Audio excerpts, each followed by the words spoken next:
Welcome, everyone. Welcome.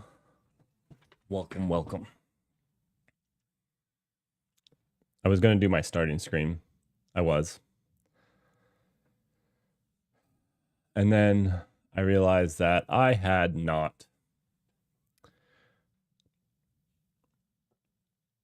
Updated from the AI games, and that was my bad.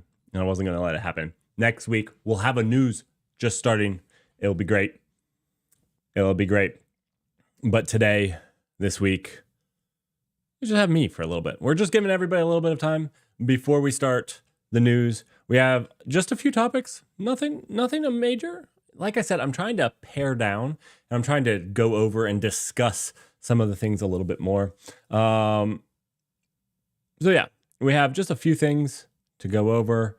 Of course, we're going to talk about RTX. Of course, we're going to talk about how that was a travesty, and I'm actually going to call Nvidia out on something that I think that they should rescind. We have an interesting, and I might even add, something a very advanced statistical analysis machine could solve, and I've been calling for it for 2 years now.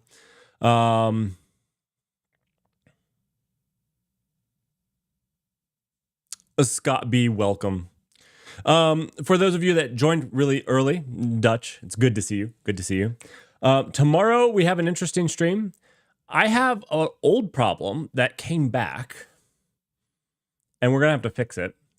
So that's gonna be one thing. We fixed it like 2 years ago, maybe. I have an Ethernet problem where the Ethernet just dies, and I'm not sure why, because I don't remember. I remember the one thing that we did that didn't work. That's exciting because it didn't work.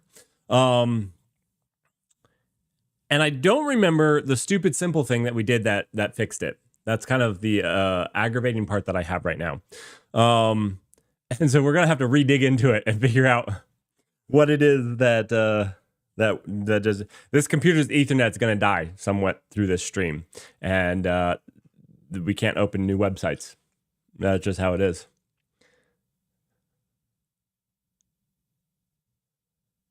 What's their name and where do they want the body?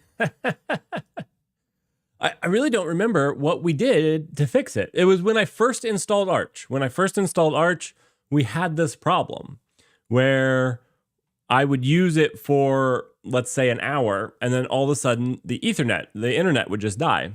And the only way to get it back is to restart it. You can't like restart the network manager or anything like that. The only way to get it to come back is by restarting the machine. At least that's all I remember. And we tried to set some kernel flags, and those didn't work. That is the one thing that I remember us doing, and I also remember that not working.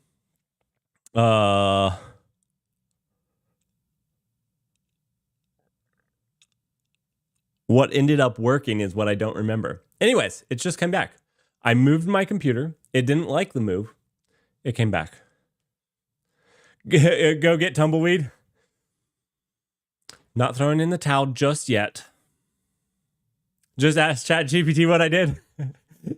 Do you remember what I did last year? Because I forget. And I probably we'll try solving it with ChatGPT. That's a good one. We'll see what system logs it says to go check out and whatnot. That's actually a good one. I like that one. We'll give it a shot. All right. That's enough piddling around. Let's get into the news for this week. Let's start with security. Security was a pretty good week, honestly, for the news. The biggest deal in security that I saw that could affect somebody in my community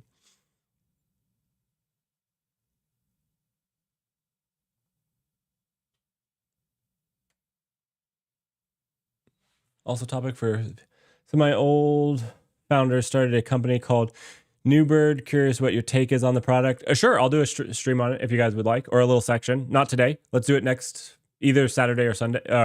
We can do it with the news if there's not enough, a ton of news.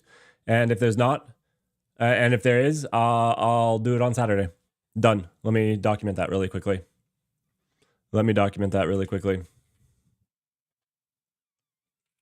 I want things like this. Because one, they're cuttable, they're clippable, and that we can put them into bytes. So please bring topics like that. Put it in the Slack. I need to put a Slack in the Discord. I need to make a Discord channel for these type of topics. So I will do that. And if you're new to the channel, join the Discord so you can be a part of that.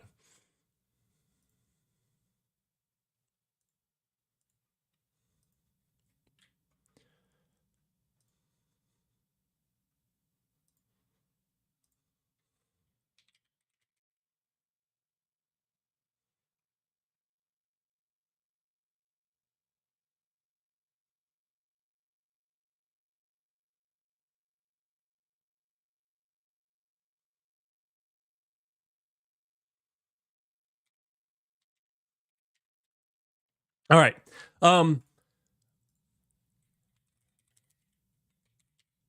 Now I'm gonna all right. So Russell, you're here. And that's good. Because do you remember when I first started using when I was first starting to use Arch, the Ethernet would cut out. And I know that we tried to, and it's something to do with the motherboard's Ethernet port. I do remember that much at least. Do we remember what the fix was? I moved here and all of a sudden the Ethernet's not working. And I don't remember what the fix was. Was it just the chipset drivers? Hello, YouTube. It's good to see you. I thought that there was an Arch patch for it, right? Yeah, I was gonna say, because it just came back. It just came back. I'm blaming the move because so much went wrong over the move. It was easy for me just to blame the move. I'm blaming the move. But the problem came back. I'm probably gonna lose internet on this computer. My streaming computer will remain having internet, which is fine and good. So it's not a huge deal because I already have all the stuff for the news, but I thought that it was like something I didn't have to do. Like we tried to do the kernel level flags and stuff, but that didn't seem to work. And then there seemed to be like a patch or something. That's what I thought. Okay. Anyways, it's back. I did just update my system though, again. So maybe it was an update with a bad patch and maybe they've reverted it. I'll have to look through Arch stuff and see if that's it. All right, let's get into the news. Let's do that.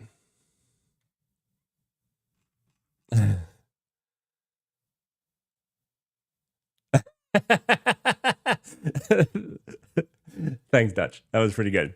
All right, let's get into the news. We're going to start with security like normal.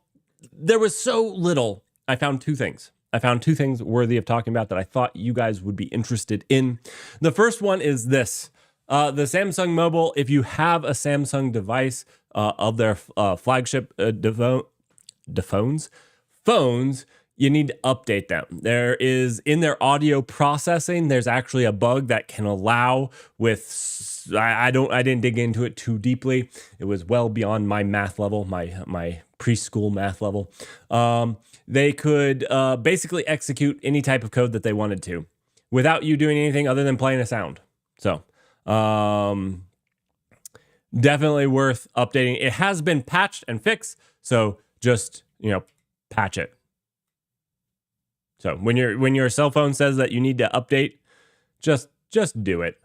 Just do it. Take the Nike approach to patch management, okay? That's it. All right. The other thing that I wanted to point out was this cross-domain attacks, a growing threat to modern security and how to combat them. Now, I have been saying for an exorbitantly long time that one thing that I think people are overlooking when it comes to security is a very advanced statistical anomaly machine. Now, I don't know, you might call it AI. I call it a very advanced statistical anomaly detection machine, but that's okay. Either way, I don't care. I think this is where AI would shine. These cross-domain attacks are basically where a user gets some sort of credentials. They gain some sort of credentials, and they leverage that to get more stuff by doing usually odd things. And this is where I would like to say, welcome to the world of AI security. Look for those statistical anomalies. This is actually really important. And it's not a new concept inside of your data centers or things like that. Looking for statistical anomalies is something that has been done before. And I think that AI is probably a very good target for this type of thing. Again, whether you call it AI or something else, it's fine. It's just looking for anomalies in statistics, because what these people do is they log in using compromised credentials, or maybe even legitimate credentials, and then they try to exploit stuff inside of the system from those credentials, further gaining access or elevating their privileges in other ways inside the system that they already have access to. So anyways, this is also just a really good get a password manager and use two-factor authentication. Let's just do that as a whole. Like, that stops a lot of this. First level. Second level, AI. I actually really think it's a great solution for this, honestly.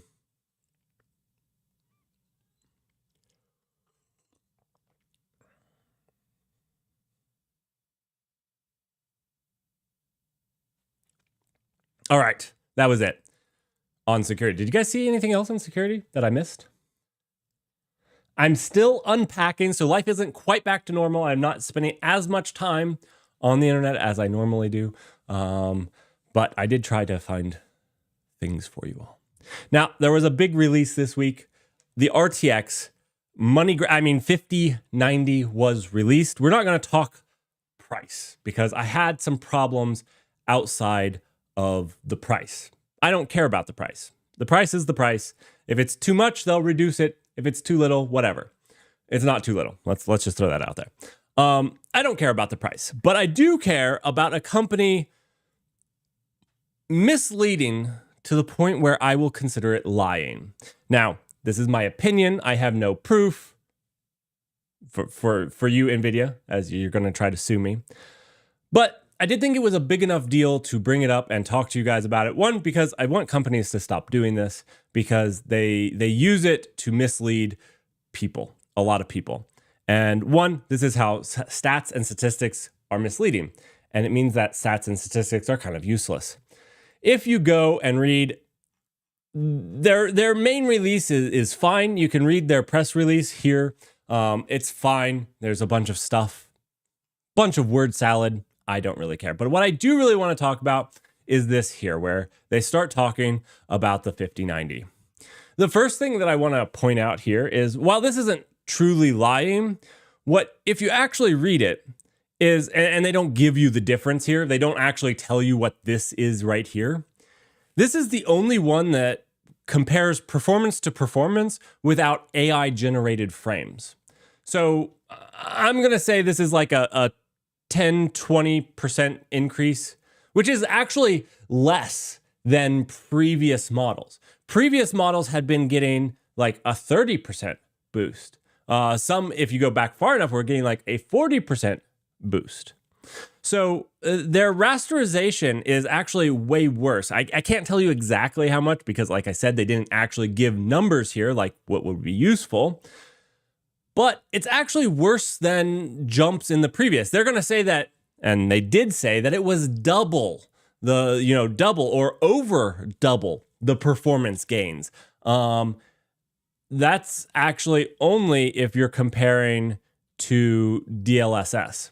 And the other thing, which isn't actually fully understood here, is if this is compared to DLSS on the other machine. Because this bar stays the same height, I would assume that means they're also just using rasterization rendering on the. I'm not sure.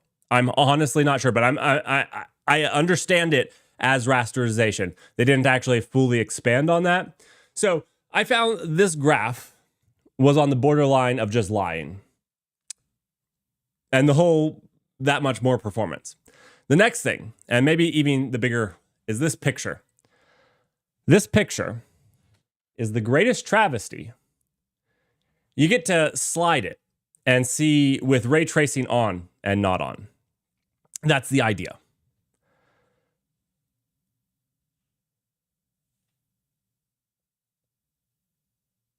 That's the idea. I want to point out, though, this is the biggest travesty of this entire release. Whoever approved this, and I don't say this often, should probably be let go. This should not have been approved. And I'm going to show you why. I want to point out to you that ray tracing only affects light. It doesn't affect the actual models. Okay? So it's fair to say, like, see how this light is here, and you see how it has this glow and this actual real shadow and stuff. Those things, all fair. All good points. What isn't? Do you see this bush? It would not change the model that was rendered. It would not go from this flat nothing model. Now, you can have settings in games with high quality models and low quality models. You can have high quality textures and low quality textures. You can change those settings as well. But that's not turning ray tracing on and off.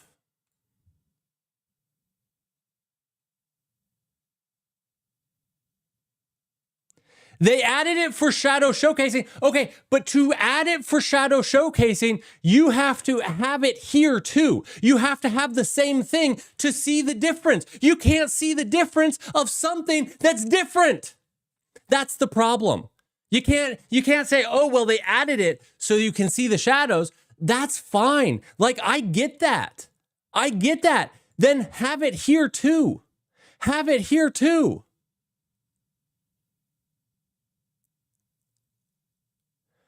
And this goes well beyond this. The gun is different. Like, it's a different gun, just different texture, different mesh, like literally a different mesh.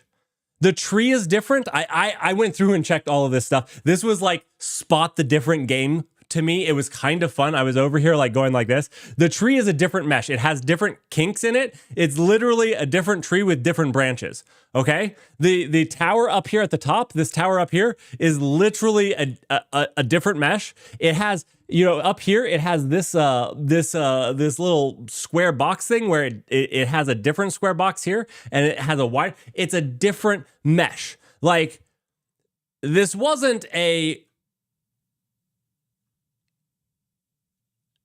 This is lying. I'm sorry. The best I can tell you with this was, please don't lie to us. This wasn't RTX ray tracing on. This wasn't ray tracing on versus ray tracing off. This was a different scene with different meshes on and off. And that's disgusting. That you're using that to lie to people.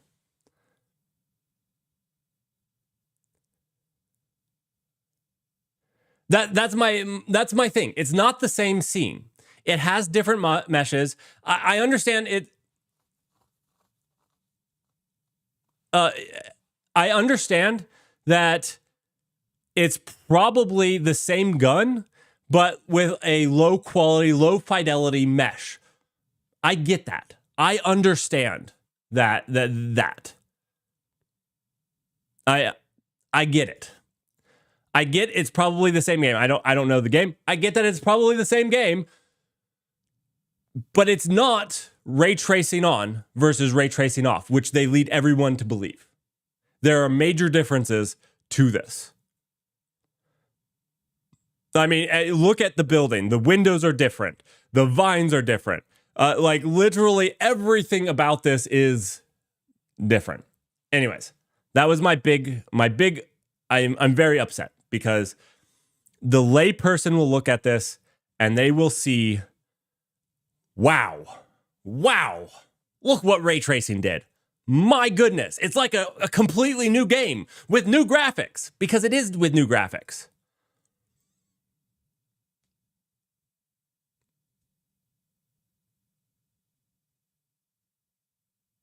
Oh, your ray tracing was a ray gun trick. Oh, dang it. I thought you knew what game this was, and we're saying that it was the ray gun. And I was like, I don't know what game it is, and I'm sorry. I missed your joke.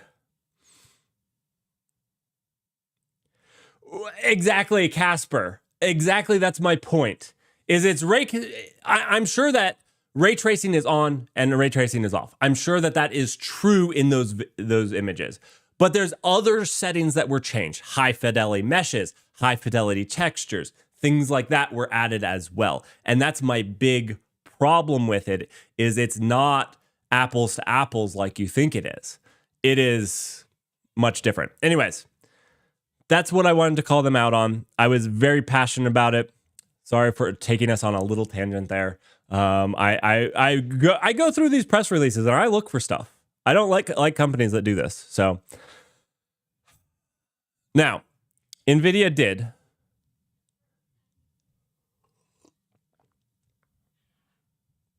Oh, right, Dutch. Exactly. It's exactly like that. Or you picked the Granny Smith before it was ripe, and you let the other one ripen on the tree. Like, there's so many analogies that we could go with here. It's just not what you're saying it is. And unfortunately, I'm just not sure many people will look at that and actually look at it with enough detail.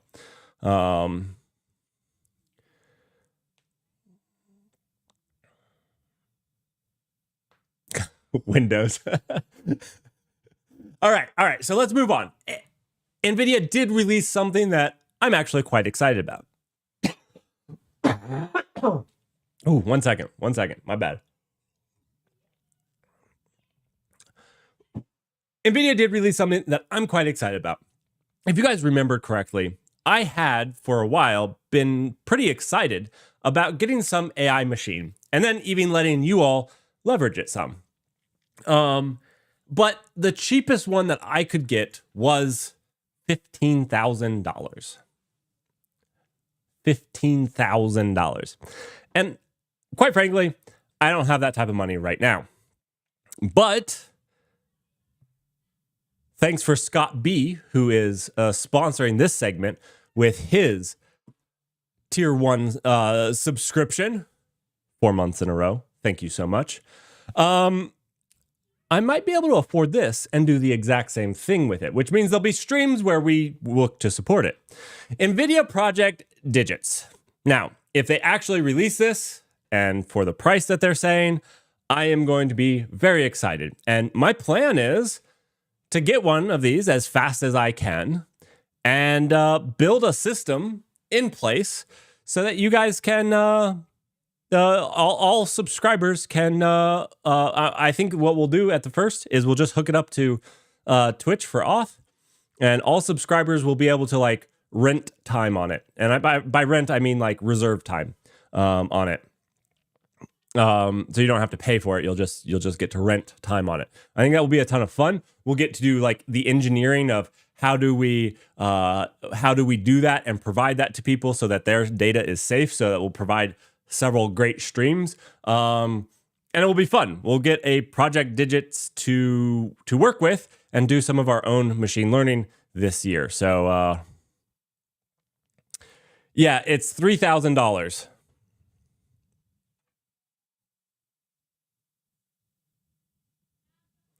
It's $3,000.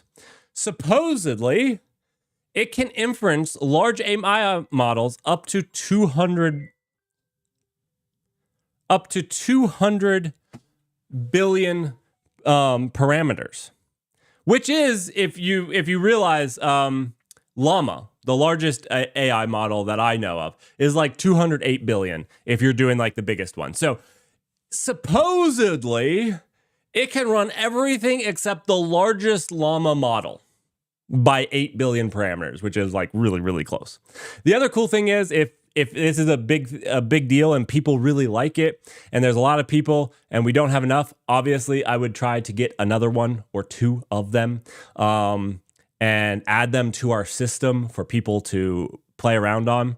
I already ran the numbers. If I hosted these in a colo somewhere, it'd be not too expensive for you to run one of these for a month. It would be like $250, $300 to run it for a month, which is actually really cheap compared to running comparative hardware in the cloud right now with the big machines that they have for machine learning.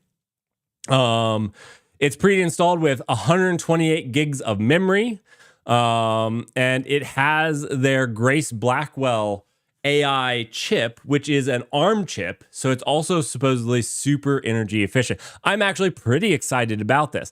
If they didn't tick me off with this right here, forget about the 5090. This is actually really cool. So I'm hopefully going to get one of these. We're hopefully going to get to play around with it. And hopefully, if everything works out, I'll make it so that you guys can also play around with it for super cheap. At least subscribers are going to get to. So yeah.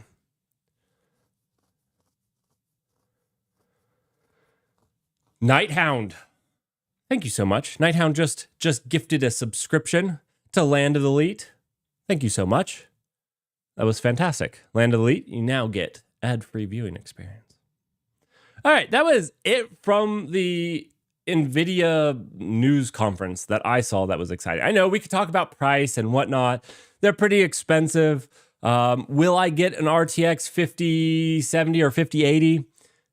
I don't think so. My GPU is doing everything that I need right now for all the games that I play. And you know what? Most of my games don't support the DLSS features. So, in fact, I get no benefit, really. So that being said, I'll probably stick with my 4070. And instead of spending $2,000 on a GPU, I'll spend $3,000 on a Grace Blackwell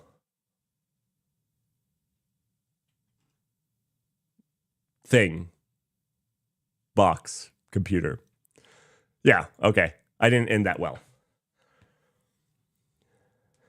But when GTA 6 comes out,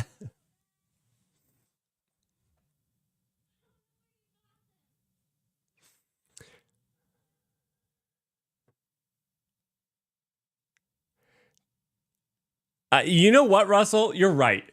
You're absolutely right. I was missing the main point of the RTX. Looking through this, it makes the bushes bigger. I do believe you're right that I'm missing stuff in games.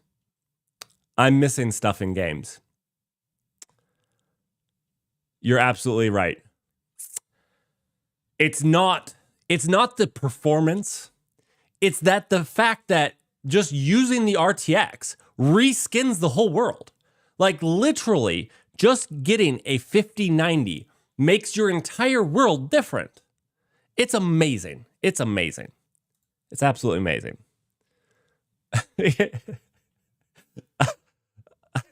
We need a foliage graph.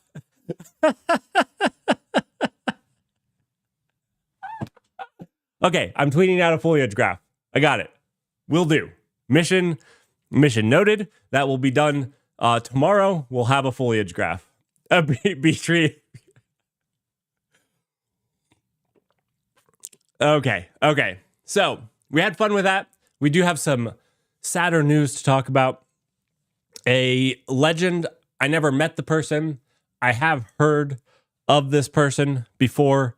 They did a lot of stuff in Debian, and I believe that his impact will be felt. Steve, I never heard Steve's last name be said. Langasek.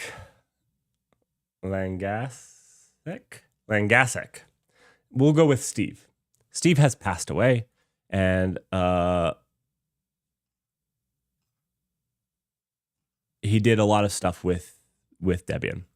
Should have put this towards the end because I know we were having fun, and this was just a wet blanket right on the fun. But there is an ad break coming in. But I did want to shout out to everybody that knew him, worked with him, and will be missing him. we feel for you. I know that he was a huge mentor in the Debian space. I knew that, yeah. I mean, like I said, I don't know him personally, never met him. Just that he existed.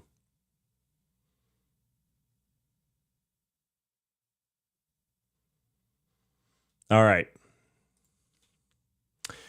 I guess we're in an ad break.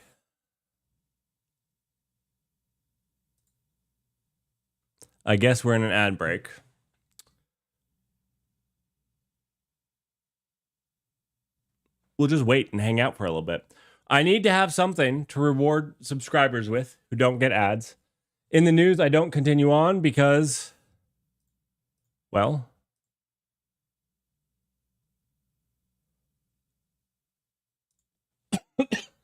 it's the news. I would hate for people to miss it. I hope that, yeah, we got to come up with something. Especially for Land Elite, new subscriber.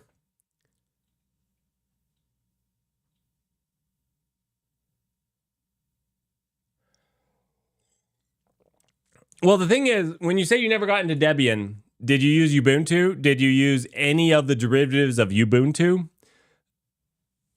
Debian actually has a huge impact, even if you don't use it to run locally. Pop OS, the derivatives that are built on top of the Debian work. There's quite a bit of stuff that you're right. I've never run Debian locally. I have run it on servers, but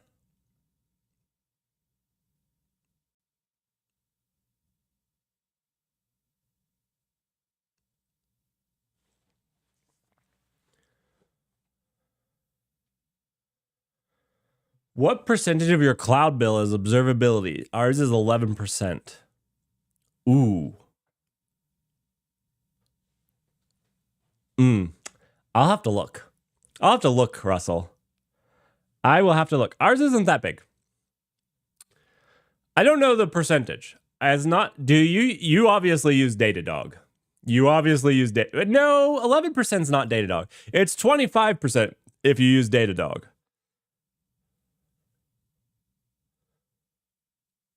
It's a solid 25% of net operating profits. Have I ever looked at libsql, especially Turoso? If you were here last week for the news, you would have known of my, I was going to say affiliation. I'm not affiliated at all with them. But they're also starting,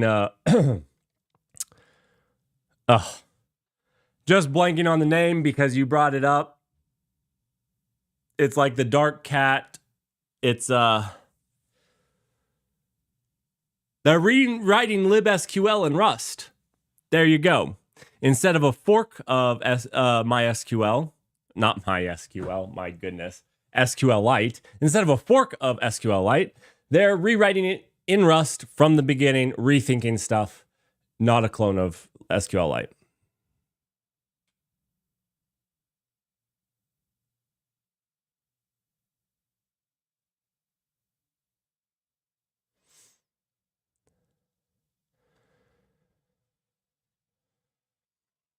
I do not know if the Primogen is associated with them. I do not keep up with other streamers like I probably should. I'm saying Squirrel Light wrong. I apologize. What was it? What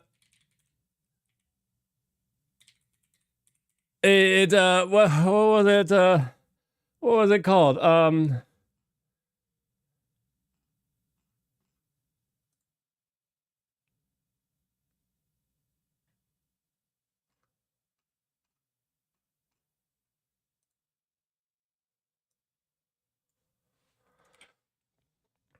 One second. I gotta find it now.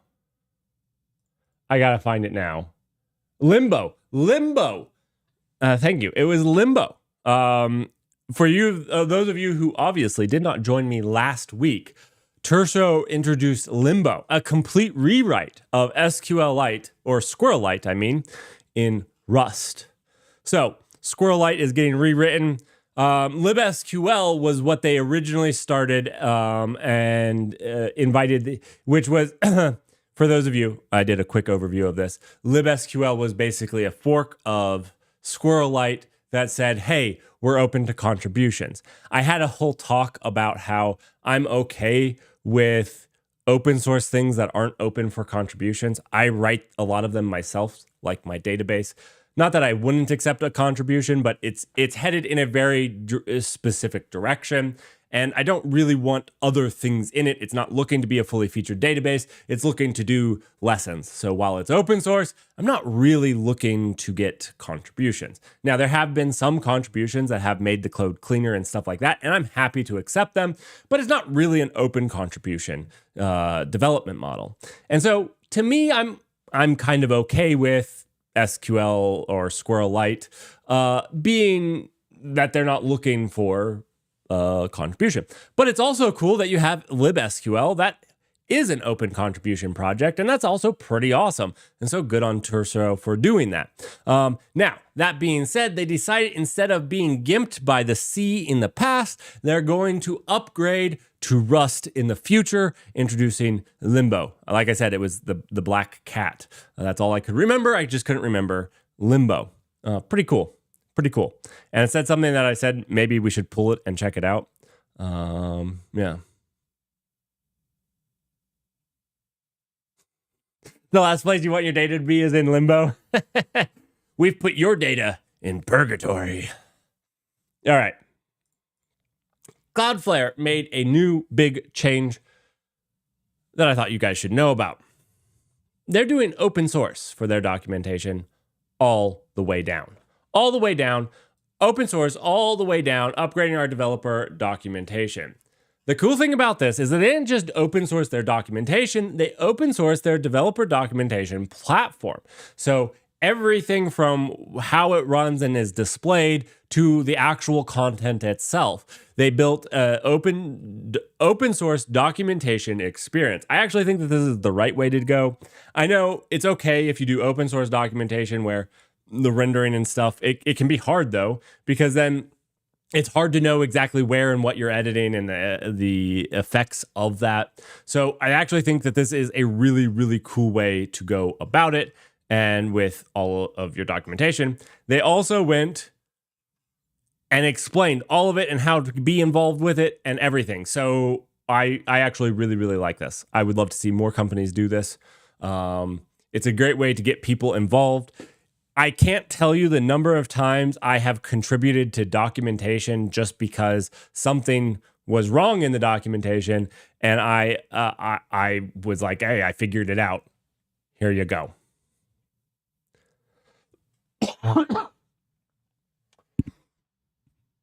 Oh, sorry. I hit the microphone.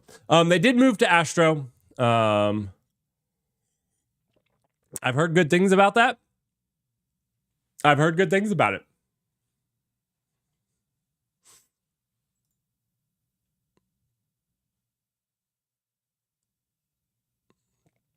All right. Let's talk about AI. I saw one interesting thing in AI, the small agents. The small agents are by Hugging Face, and it's a library that enables you to run powerful agents in a few lines of code. So if you've been thinking about AI agents, which I have, and we're already planning a project for AI agents, well, maybe these are some agents we can use. So we're gonna see. We're gonna at some point in the near future play around with these AI agents, along with your LangChain AI agents and those. And we're gonna see how well all of those different agents that we can use run, operate, what their capabilities are. This is kind of the next level of the AI games, is actually trying to leverage some of these things and do some things with them and see how well they do them in their different frameworks. So anyways, they released this, which is really cool. It's open source, which means you can dig down as far as you actually want to in these small agents. I'm going to try not to, because it's a lot of Python, and you guys know how good I am at really big Python files. that have stuff like this in it. Yeah, I'm going to try very, very hard not to dig into these. But you can, and it's open source, which is actually pretty cool. Let's jump into the cloud news.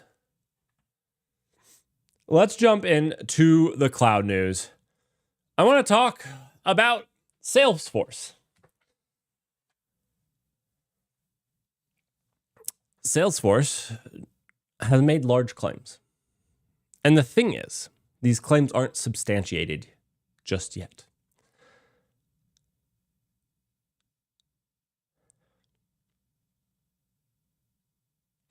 Salesforce, this is like a perfect search that let me explain my thought here when I read this. They say that Salesforce will not hire additional engineers this year due to AI-driven productivity improvements. They're putting a freeze on hiring, which when I say freeze on hiring, I mean that means even if somebody leaves, you don't backfill. So they're planning on people leaving. So they're actually planning a workforce reduction is what they're saying in their engineers. That's fine. But I prefer when companies come out and say that straight to my face is instead of firing people, this is actually my preferred way to do it. If you can get away with it, is we're not doing workforce reductions. We are just going to let people leave on their own fruition. That's great if you can do it. The problem with this is this makes it sound good to investors. I kind of have a problem with mixing words to sound good to investors when maybe it's not the full truth. Is it because AI-driven productivity improvements? I haven't seen that level of AI. Now, you could say that I've hired enough engineers. I don't need more. That's fine. We're hoping to be more productive. That's fine. I haven't seen the AI-driven productivity improvements. And if this right here contradicts this part right here, if AI was so productive, you didn't need any more engineers. In fact, you needed fewer engineers because it was so much more productive. You wouldn't need to hire 2,000 salespeople to explain the value of AI to your clients. I don't believe in explaining the value of products to clients if it's making it so that you can fire engineers.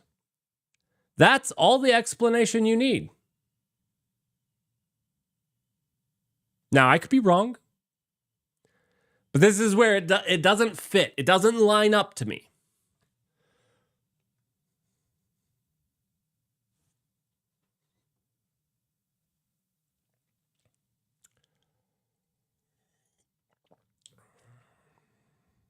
It's easier to get somebody to try AI than to explain it. Absolutely. And do you know what the best selling point here in AI is? It's very hard to tell if it's actually making you more productive. It's very hard. It's very hard to quantify it. It's very hard to qualify it. It's very, very difficult. I have tried. And you can be like, well, Merrick, you can use Dora metrics. Dora metrics are a good start. But Dora metrics don't cover everything. And if you look at, we'll go with GitHub's own release. You guys got me on a rant. I don't know why you guys brought up AI. Shame on you. GitHub metrics. How much time do we have? We have plenty of time. Plenty of time.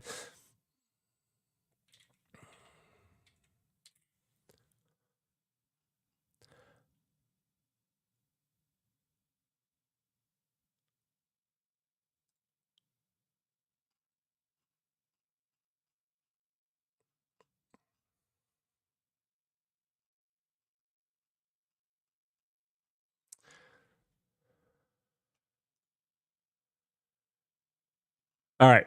If you go and look at this, quantifying GitHub Copilot's impact on code quality, This is a dumpster fire of hard to prove and incorrect stats.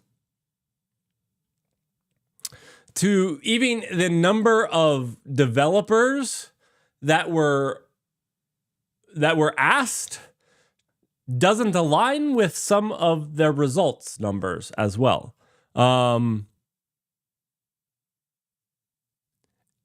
The other thing is, a lot of this is like 88% of developers reported maintaining flow state with GitHub Copilot chat. 200 developers. 200%. 200. Which 200 did you pick? All right. I'm not going to go into this because we don't quite have enough time to go over all of this. What I wanted to pull out was like this chat, this graph without Copilot chat and with Copilot chat. And it's like ease. It was easier. Error free. It was more error free. And do you want to know what it means to be error free here?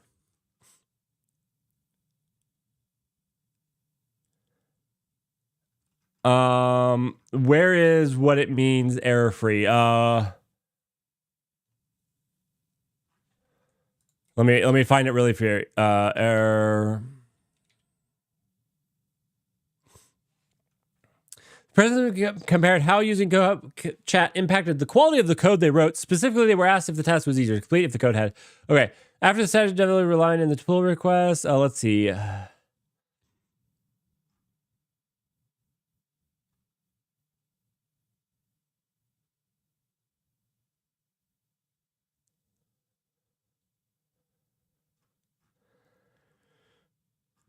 All right, I'll do this. I wasn't prepared to do this, but it's actually pretty bad because this is actually a very vague term that could be interpreted to wasn't formatted correctly. But error-free doesn't include had syntax errors, which is weird. So I wasn't quite prepared to do it, but anyhow. Yeah. Let's move on.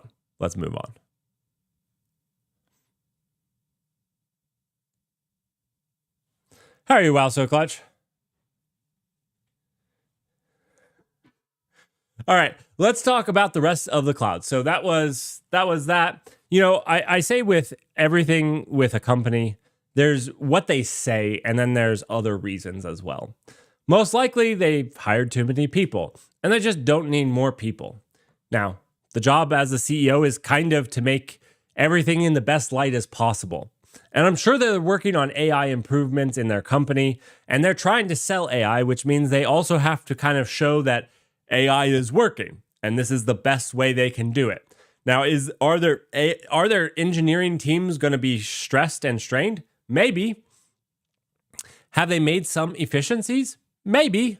And maybe they're hoping that combined with the efficiencies that maybe they're starting to see and a few more improvements, they can scrape by that way. And if they can, it will be great. Especially if they've already overhired, then they're in a place where, yeah, we don't need to hire anymore. We have plenty of engineers, and we're going to make more efficiencies to make sure that we maintain that. And this is all fine. AI isn't the first thing that has made developer efficiencies either. We have different things like shortening feedback loops. I'm a huge fan of shortening feedback loops and maintaining feedback loops because I think that it improves and speeds up the development lifecycle. So there's tons of ways that you can improve how fast your developers work. You can make it so that teams are autonomous, where they don't depend on other teams. This speeds up their development way better. So there's a million things we can do to improve the efficiencies of our developers. We've been doing it for years. And we do this with everything. It's not just developers. All right, let's talk about cloud news. There was very few things that really struck me. One of these that I thought was a very good change and will only matter to those that it has hit, which is going to be only a few, but to those that it hits, AWS Marketplace launches disbursement pause notifications. Basically, when somebody stops paying with their checks. So AWS Marketplace selling partners had to check disbursement status in an Insight tab With this release, disbursement pause events that are caused by invalid bank accounts will be sent to EventBridge, and AWS Marketplace sellers can subscribe to these events. This is actually a huge deal. There was actually entire companies built around checking and ensuring that these things didn't happen and alerting you. I can't believe it's 2025 when we're getting this. I honestly cannot believe that AWS Marketplace is only getting this now. That's all I'm going to say. AWS Connect Contact Lens now provides free trials for conversational analytics and performance evaluations. Amazon Connect Contact Lens has free trials. I'm not going to say that again. ACCL now provides free trials for first-time users of conversational analytics and performance evaluations. You get 100,000 voice minutes per month for the first 2 months. Pretty good.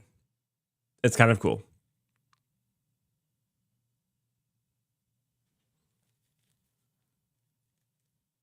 Will their AIs feel stressed? I'm not sure I understand what the AWS disbursement pause means. Okay, so let's read the full thing. I think it explains it well enough. I'll fill in any details. AWS Marketplace email notification that informs AWS Marketplace selling partners, including ISVs and channel partners, when their disbursements have been paused due to invalid bank account information. So basically, if I'm selling something on the AWS Marketplace and the payments have been paused or the disbursements have been paused because their bank account is invalid, I can get an alert on it now instead of needing to actually go and look to see if any have been paused. So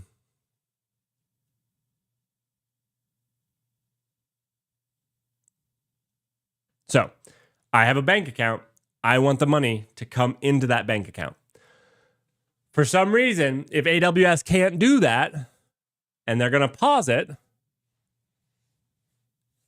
they can alert you. So AWS collects money from these sellers, right?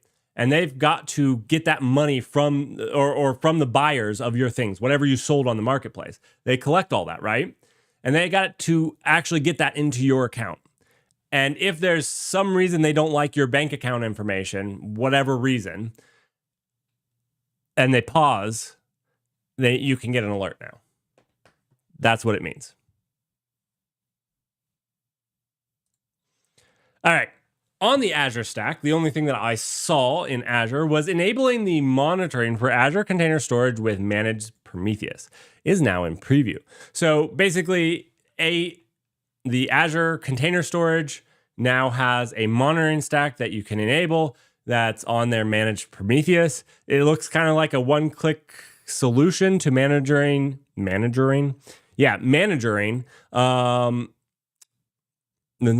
not what I meant at all. It looks like a pretty easy solution for the observability on your Azure Container Storage.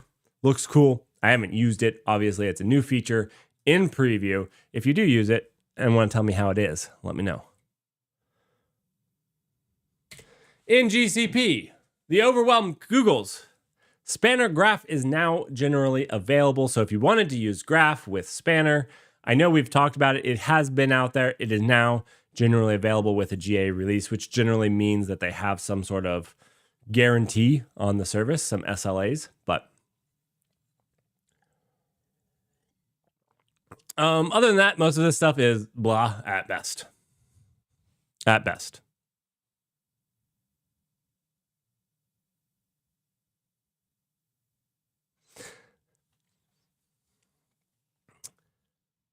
Yes, Dutch has it right. It's this beard. I lost my razor in the move. And for all of you, I have very sensitive skin. Very sensitive skin, okay? It's very sensitive, so I have an electric razor. Because most people would be like, oh, just go buy another razor. And it's like, yes, I could do that. And if I wanted my entire face to be red, swollen, and blistery, I could absolutely have gone out and done that, but I didn't because I don't like that. I don't love that state of face. And I have found it though. I have found it. I need to shave. I need to shave.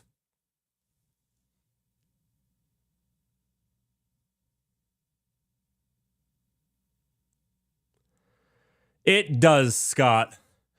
It absolutely does.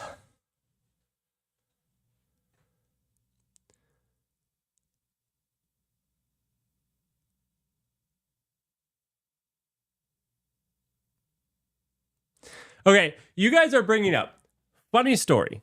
Funny story. I get random hate comments on YouTube. And I can't believe you guys are bringing this up because like 2 weeks ago, I have drank Death Wish coffee like once, maybe twice, a long time ago. And I had a sticker of theirs because they shipped me a sticker. I don't know. And I guess it was on my shelf in one of my videos. And I know nothing about the Death Wish Coffee Company or group. But this person comes on my YouTube comments to specifically say, "You sounded like a well-informed person. Too bad I can't watch anything you have because you support such a horrible company. Can't believe you would have a Death Wish sticker."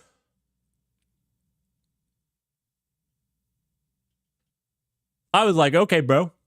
Thanks for judging me off of one video. My goodness. I don't know. Welcome to being a YouTuber. I find it funny because you get these every once in a while.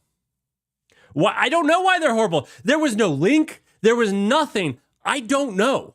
I know nothing about the company. Like I said, I've had a bag or two. I have generally, I think that they're highly caffeinated, and I have generally reserved that for, I will get a bag if I know that there's a month where I'm going to do a lot of stuff and I'm going to need it. I generally try to drink lower caffeinated coffee in the interim, but I don't know anything about the company. Thanks for judging me based off of the fact that I got some coffee. Fantastic. This is welcome. Anyways, the last thing I wanted to point you guys to was an article I found very interesting. I'm going to send it to you all because I still have internet.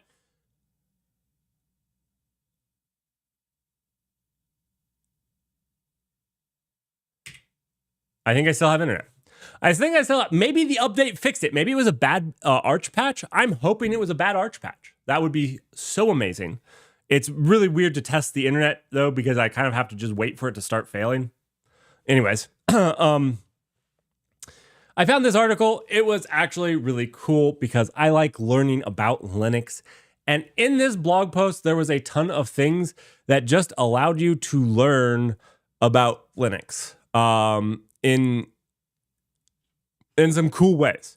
I'm not necessarily saying that we're going to do a NAS this way, but it was a cool concept that I actually really liked. They have some really good things about how they like to just manage stuff in Git, and I liked all of that. So, and they go into how it works, why it works with Alpine. I'm not sitting here arguing whether Alpine is the best or whatnot, but they combine how Alpine works at its root with what they needed and wanted for a NAS, and it works out amazingly well. So I really liked it. I think everybody should read it. Not saying that you have to like it or agree with it, but you could probably learn something about how Linux boots just by reading it. So that was really cool. And I just wanted to point it out. Kudos to, I'm sorry, I'm going to destroy your name. Filippo. That's wrong. I know it. I'm sorry. I shouldn't have even said it. I apologize right now. You can come on my stream and correct me.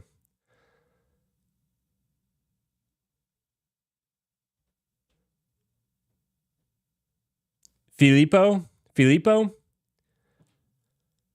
I still apologize. I'm still probably mispronouncing that. Yeah, what other news shows give you homework? Look, I really do. In everything that I do, I look to learn. I'm a noob at a ton of things. I look to learn. I look to learn something new every single day. I hope that I help other people learn something new every single day. It's easy for me. I know that when you start down here, it's so easy to learn something new. It's quite easy. But I really do. I do try to take that to heart. There's so many different things that happen that you can learn from in life and every single day, whether it's interactions with your boss, interactions with somebody that works for you, interactions with somebody on another team, or random internet strangers. We can all learn something. So, anyways, it was a cool article. I highly recommend you go read it this week. And yeah.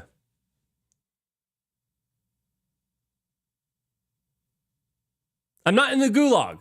Look at this. It's just a wall. Not concrete this time either. Now, the gulag is in the basement, and as soon as I can get to actually working on it, I'll be back in the basement. I don't like this light. This Daystar can come in here. Oh my goodness.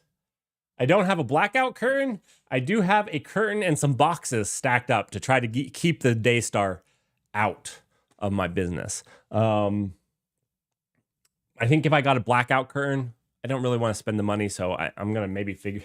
I'm going to hang up some random stuff up there. But maybe next year we'll get the studio downstairs, and we'll have an actual studio. I would like to have an actual studio. I was thinking about... You bet the wall is AI generated? Nah. It's this. Best $150 of my life. One, because it looks like I have a lightsaber and I'm holding it. But it's terribly fun. Terribly fun. I have thought about a green screen for streaming. I don't know if that's terribly cheesy or not.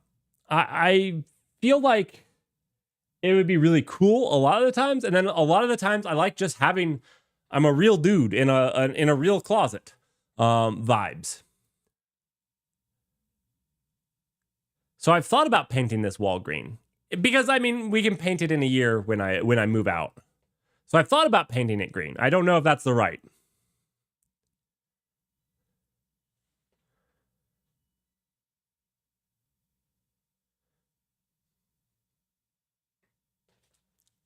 It's a deal, Scott. It's a deal. I would love it. Dane subscribed at a tier 1 for 11 months on an 11-month streak. Dane, you're a legend.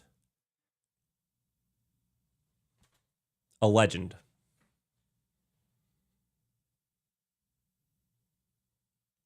Okay, I have a school of hard knocks in lighting.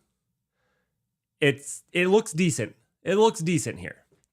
It's not too bad. But it's not great. I get it.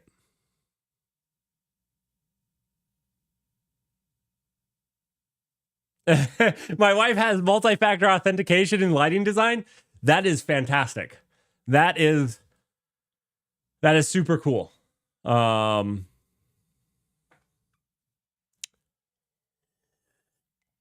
That's really cool. So yeah, do you think it would look good to do the green screen thing? Now, one thing that I found with green screens, one thing that I do know 100% is they have to be lit well. Because for my honest ads and things, I actually used a blue screen because I tried green, but there was too much reflection off of it. And so the green was bleeding onto me. Kind of see how you can see the blues bleeding onto me. But they have to be well lit so that they're the same green, or else it doesn't work so well. It does not work so well. So anyways, maybe I paint the wall green. Maybe I do that. Does that make me a real streamer? I got to figure out what makes me a real streamer. Maybe it's a green wall. Maybe it's a green wall. Not well, evenly. Yes, evenly. Which your chair casts a shadow, your body casts a shadow. Oh, anyways, okay. I got to get going. Thanks everybody for joining me for the news. I will see you guys tomorrow. I got to drop off a friend at the airport in the morning, so I might be a little late, but I'll be streaming tomorrow when I get home. So, as long as it doesn't snow me at the airport. Hopefully I'll be back home. But I'll see you guys tomorrow. Thanks for joining, and I will see you guys tomorrow. Thanks for all.